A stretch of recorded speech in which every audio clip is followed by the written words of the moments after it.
అందరికీ నమస్కారం.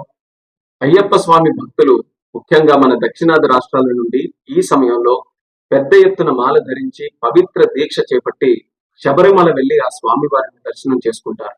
కిందటి సంవత్సరం కేంద్ర మంత్రిగా నేను బాధ్యతలు స్వీకరించిన తర్వాత విమానంలో ప్రయాణం చేసే అయ్యప్ప స్వామి భక్తుల సమస్యలు నా దృష్టికి వచ్చాయి.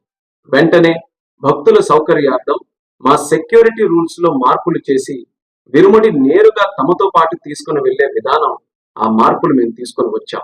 ఈ సంవత్సరం కూడా అదే విధంగా అయ్యప్ప స్వామి భక్తులు ప్రయాణం చేసేటప్పుడు వాళ్ళ తాలూకా విరుముడి నేరుగా వాళ్ళతో పాటే ఫ్లైట్ లో తీసుకొని వెళ్లేటటువంటి సౌకర్యం మేము కల్పిస్తున్నాం. ఇది తక్షణం ఈ రోజు నుండి జనవరి 20 తేదీ వరకు అమల్లో ఉంటుంది. అంటే మండలం నుంచి మకర విలక్కు కాలం వరకు కూడా ఈ సౌకర్యం అయ్యప్ప స్వామి భక్తుల్ని దృష్టిలో పెట్టుకొని కల్పించడం జరుగుతుంది.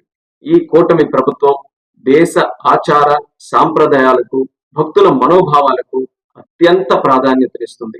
అందుకే ఎవరికి ఇబ్బంది కలగకుండా ఉండాలనే ఆలోచనతో భద్రతా నియమాలు పాటిస్తూ మా మినిస్ట్రీ ఆఫ్ సివిల్ ఏవియేషన్ ద్వారా ఈ నిర్ణయం మేము తీసుకున్నాం.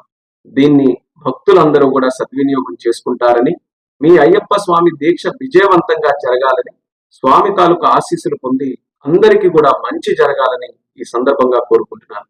నమస్కారం. ఓం స్వామియే శరణమయ్యప్ప.